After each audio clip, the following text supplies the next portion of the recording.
राम गोपाल एक गांव में चाय की छोटी सी दुकान चलाता था। राम गोपाल के घर में उसके अलावा उसका एक बेटा भी था। दोनों लोगों के लिए चाय की दुकान की कमाई काफी थी। राम गोपाल की बीवी का कुछ ही समय पहले देहांत हो गया था। उसके बाद से अपने बेटे राजू की परवरिश की जिम्मेदारी राम गोपाल पर ही आ गई थी। दोनों बाप बेटा शांति का जीवन बिता रहे थे। राजू 9वीं कक्षा में पढ़ रहा था और पढ़ाई में बहुत तेज था। बस इसी तरह उन लोगों का जीवन बीत रहा था कि तभी गांव में राम गोपाल की दुकान के पास एक नई चाय की दुकान खुल गई। पास के गांव से मनोज नाम का एक व्यक्ति उस गांव में आया और उसने ये नई चाय की दुकान खोली। राम गोपाल ज्यादा लालची नहीं था, इसलिए उसे अपनी दुकान के पास एक और दुकान खोलने का कोई खास दुख नहीं हुआ। राम गोपाल अपनी दुकान पर ग्राहकों से बहुत अच्छी तरह पेश आता था। एक दिन राम गोपाल की दुकान पर गांव का एक व्यक्ति आया और बोला, अरे राम गोपाल भैया, ये जो नई दुकान खुली है, क्या तुम इस व्यक्ति को जानते हो? हमारे गांव का तो नहीं लगता। नहीं भैया, मैं तो इसे नहीं जानता। मैंने भी इसे पहली बार ही यहाँ देखा है। शायद पास के किसी गांव से यहाँ आया होगा। इस पर वह व्यक्ति बोला, पर भैया, उसने तो तुम्हारी दुकान के साथ ही चाय की दुकान खोल ली है। अब तुम्हारी बिक्री पर इससे फर्क पड़ेगा? देखो भैया, भगवान की कृपा से मेरी दुकान गांव में बहुत पुरानी है और काफी लोग मुझे जानते भी तो हैं। मेरा गुजारा तो ठीक ही चल रहा है।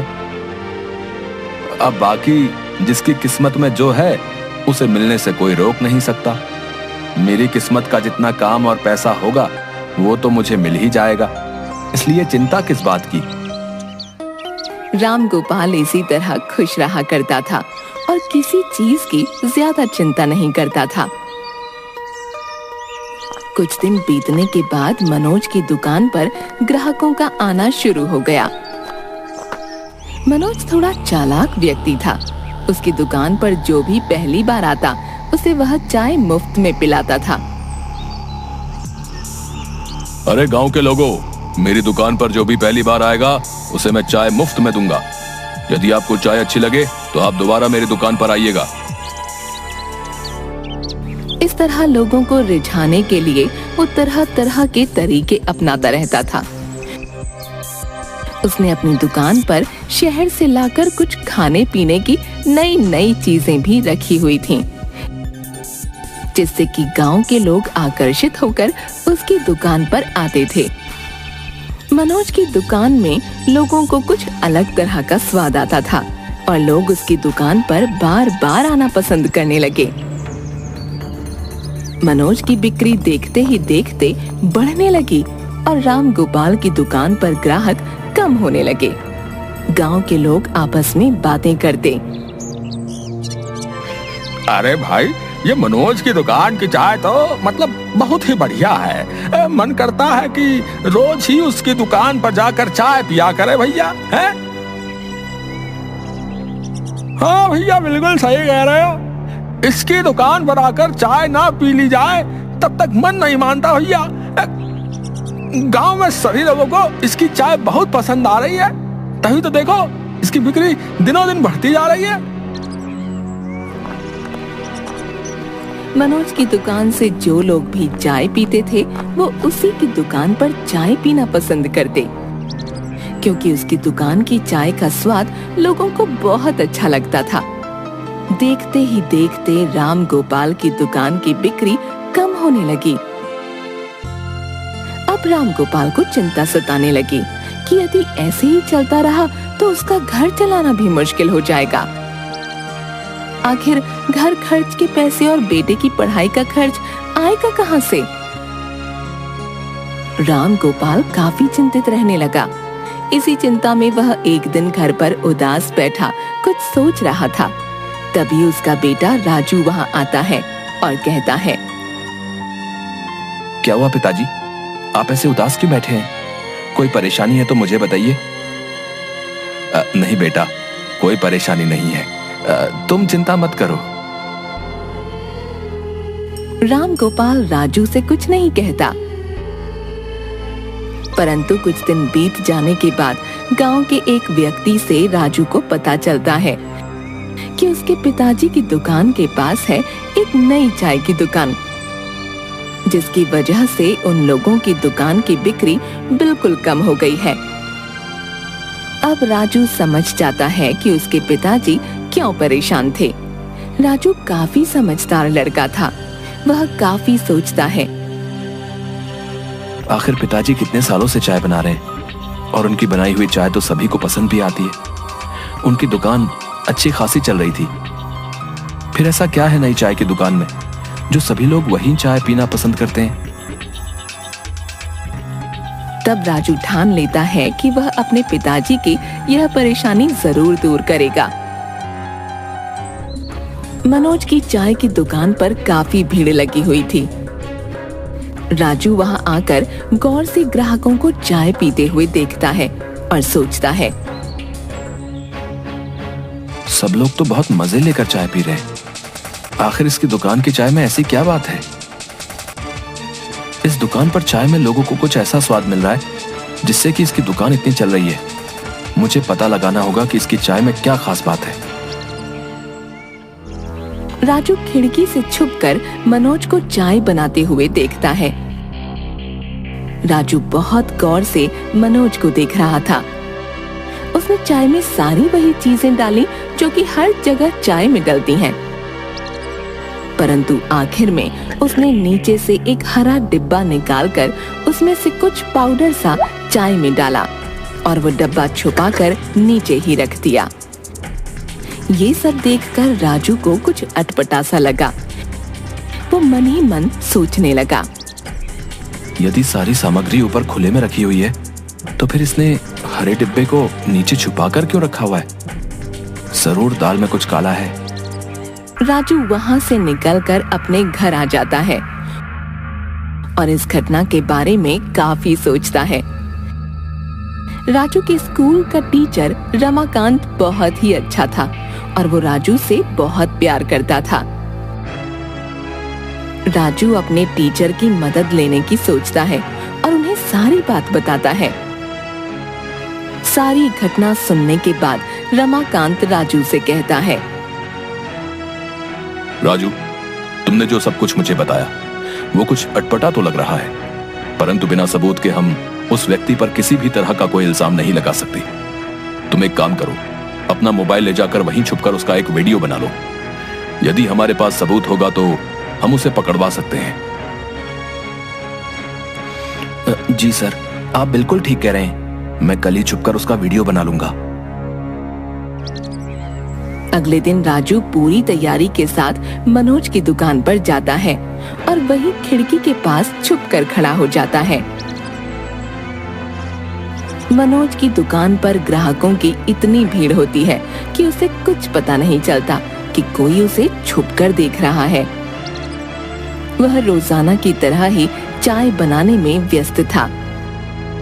पहले दिन की तरह ही मनोज ने चाय बनाने के बाद नीचे से हरा डब्बा निकालकर चाय में कुछ डाला और वो डिब्बा छुपाकर वहीं रख दिया। इस सारी घटना का वीडियो राजू ने बना लिया और वैसे ही अपने टीचर के पास गया। सर देखिए, मैंने वीडियो बना लिया है। आप ध्यान से देखिए कि मनोज इसमें छुपकर डिब्बे से क्या निकाल रहा है। रमाकांत उस वीडियो को ध्यान से देखते हैं और कहते हैं, हाँ राजू, तुम ठीक कह रहे थे। कुछ ना कुछ तो गड़बड़ है, जिस तरह से यह डिब्बा इतने नीचे छुपा कर रखा हुआ है। पर राजू, इसमें दिख नहीं रहा कि वो क्या चीज है। जब तक हमें यह पता नहीं चल जाता कि वो कोई गलत चीज है, तब तक हम किस तरह उसे पकड़वा सकते हैं। देखने में तो ऐसा ही लग रहा है कि जरूर कोई ना कोई गलत चीज है। हमें पक्के सबूत के लिए वो पाउडर हासिल करना होगा। यदि तुम हिम्मत दिखाओ तो ये काम हो सकता है। तुम उसकी दुकान पर जाकर मनोज की नजर से बचकर वो पाउडर का सैंपल ले आओ। पहले हम उसकी जांच करा लें। यदि कुछ गड़बड़ हुई तो हम कल ही पुलिस को लेकर पूरी तैयारी के साथ मनोज की दुकान पर जाएंगे और सारी बात का खुलासा करेंगे। राजू सारी बात समझ जाता है और अपने टीचर से कहता है, ठीक है सर, जैसा आप कह रहे हैं मैं वैसा ही करता हूँ। इस काम को बहुत होशियारी और चालाकी से करना होगा, परंतु उसका भांडा फोड़ने के लिए मैं कोई भी रिस्क लेने को तैयार हूँ। अगले ही दिन राजू अपनी वेशभूषा थोड़ी सी बदलकर मनोज की दुकान पर पहुंच जाता है ताकि मनोज उसे पहचान न सके। उसकी दुकान पर काफी भीड़ होने के कारण राजू काफी देर इंतजार करता है और जैसे ही मनोज बाहर ग्राहकों से पैसे लेने में व्यस्त होता है, तुरंत ही राजू उस डिब्बे में से थोड़ा सा पाउडर निकालकर रुमाल में रखकर उसे अपने थैले में रख लेता है। मनोज को किसी तरह का कोई शक नहीं होता। राजू का काम हो गया और वो तुरंत वहाँ से निकलकर अपने टीचर के पास जाता है और उन्हें वह पाउडर दे देता है।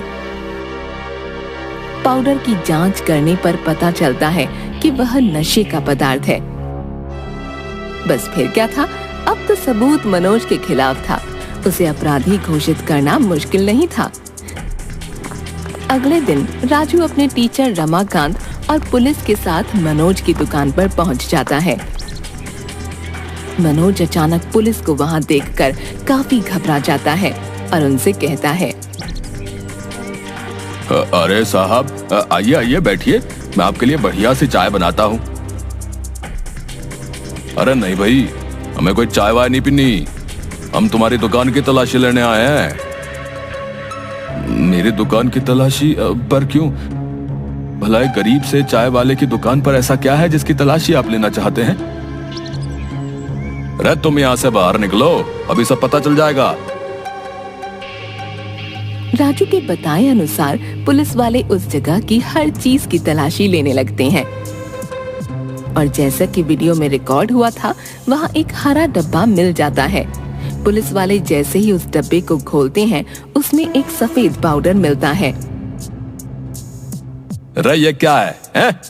इसको देखने से तो ऐसा लग रहा है कि ये कोई नशे का पाउडर है। अरे दुकान पे क्या रखा है ये? आखिर चाय की दुकान पर इस पाउडर की क्या जरूरत है भाई? जी जी जी, ये कुछ नहीं है, कुछ नहीं है।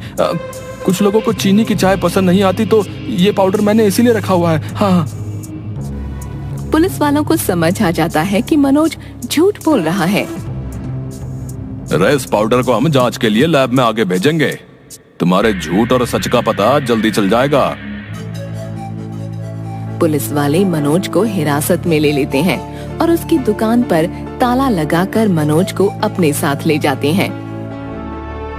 उस पाउडर की पुलिस द्वारा जांच होने पर पता चलता है कि वह नशे का पाउडर है, जिसके सेवन से धीरे धीरे लोगों को उसकी लत लग जाती है और फिर जब तक वह ना लिया जाए, शरीर में बेचैनी सी महसूस होती है। पुलिस वाला रमाकांत और राजू से कहता है, यह नशे का पाउडर मनोज शहर से खरीद कर लाता था और जानबूझकर अपनी चाय में डालता था ताकि लोगों को इसकी लत लग जाए।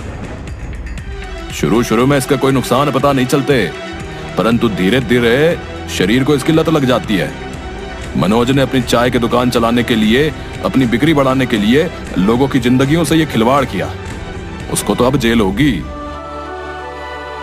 पुलिस वाला रमाकांत और राजू का शुक्रिया अदा करता है और उनसे कहता है कि भाई तुम लोगों ने बहुत ही समझदारी और होशियारी से काम लिया, जिससे कि गांव वालों की जान बच पाई। यदि समय रहते ही ये सब न रोका गया होता ना, तो सभी गांव वालों को इस नशे की लत लग जाती भाई। रमाकांत राजू को बहुत शाबाशी देता है और उससे कहता है, तुमने बहुत ही बहादुरी और समझदारी का परिचय दिया और गांव वालों को इस शहर से बचा लिया। गांव वाले भी राजू और रमाकांत का बहुत शुक्रिया अदा करते हैं कि सही समय पर उन्होंने मनोज की पोल खोलकर गांव वालों को बचा लिया। अब राम गोपाल की दुकान दोबारा चलने लगती है और राजू भी बहुत खुश हो जाता है कि उसने अपने पिताजी की बहुत बड़ी परेशानी को दूर कर दिया और गांव वालों को भी बचा लिया।